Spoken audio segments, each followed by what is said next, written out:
Alright, I just got back from 2 days of digging in Goldsboro, North Carolina. I found a nice privy that had a lot of stuff in it, but they dropped so much glass in there that everything smashed each other. I only got 7 or 8 bottles, but there was probably 75 broken ones. This is a super clean, circa 1906 patent date anyway. It's got to be at least 1911 or 12. And then I found this Jamaica ginger bottle in a smaller size than usual. It's also odd because it's clear. I've seen a lot of these, but they're always aqua. And it's a very clean example. It's from Philadelphia, which isn't too good, but it's the best one I've found in 10 years probably. Then I found this nice Goldsboro drugstore bottle. Unfortunately, it's cracked up pretty bad on the side, but still displays pretty well. And then one of these very rare orange crush bottles, of which there's a Pepsi bottle of the exact same mold. Unfortunately, it's severely damaged. Its top is sheared off. That's from Raleigh. I've only seen one perfect one of these in my life, but I'm kind of still new to the area, but that's probably a $200 bottle if it wasn't damaged.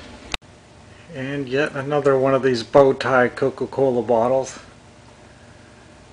And like most of them, it's cracked. But still too good to leave behind. And then a 1915 Coke. It is from New Bern. It's the first one of these I found in this variety. But unfortunately it is cracked. And then this super clean example of the Barnes and Harold Grocery Company. Has the whole word North Carolina on the bottom. It's just too bad it had to be broken off like that. And then we got this little patent medicine. I've seen these in a larger size before, but it has a couple bruises. Then I found a Capudine. I haven't seen this particular large variant with this embossment style though.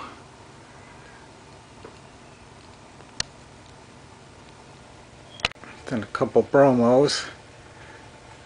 One's the cork top and one's the early screw top variety. And then a Pepsi bottle from New Bern.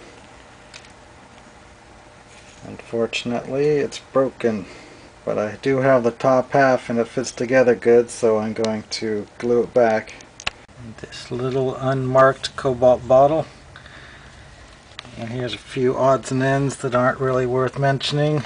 There's an old doorknob and some kind of a glass lid. And then one of these White House vinegar type bottles from 1926 era.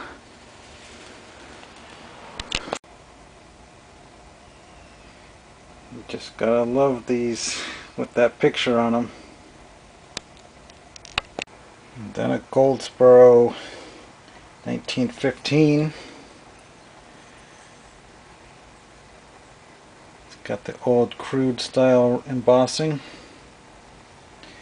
And it's pretty much in mint condition on this one. So that's one of the better finds. Then I found this with the original lid and it's still full. I think that's the original vinegar in it. The top doesn't leak at all, so I don't think rainwater could have collected in there. Normally I would throw these kind of things away, but this one says White House on it, so it's got to be worth something. And then one of these later screw top milk of magnesias. And then a Reef Special, which is some kind of a soda. Looks more like a beer because it's a 12 ouncer. And then another high roller. It's got the nice dice pictures on it. And this one's in mint condition. It still has a cap on it even. And this is from the Tyndall Bottling Company, which is from either Kinston or Goldsboro. And then the Big Frosty, one of the most common bottles from eastern North Carolina. I found 5 of these in 4 different varieties. This is the super common Hootaf variety. I also found one that's smaller than this.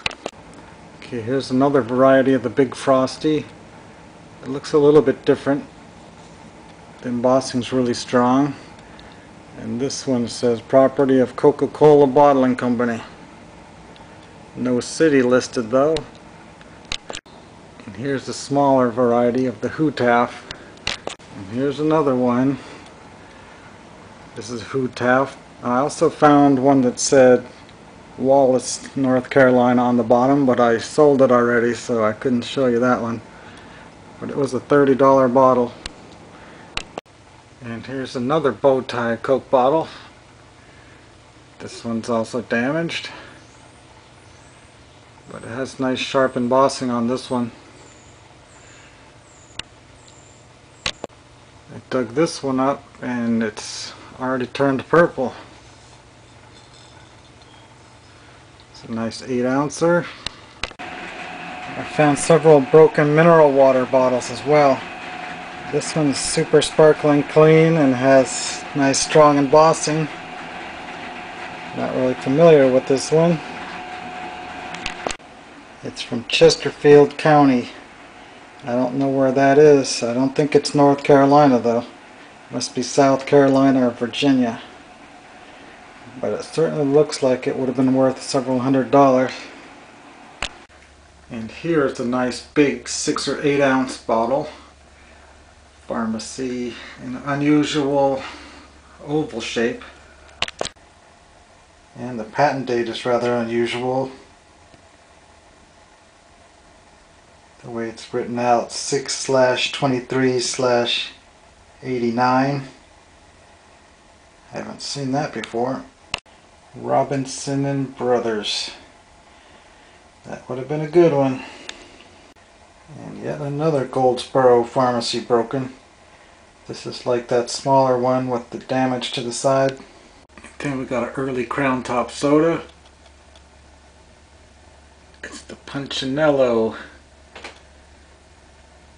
It's a pretty neat looking bottle, but unfortunately it's cracked, and I think I hit it with the shovel and did that myself. So that's rather disappointing since that's about a $30 bottle. And here's another variety of the White House that I found.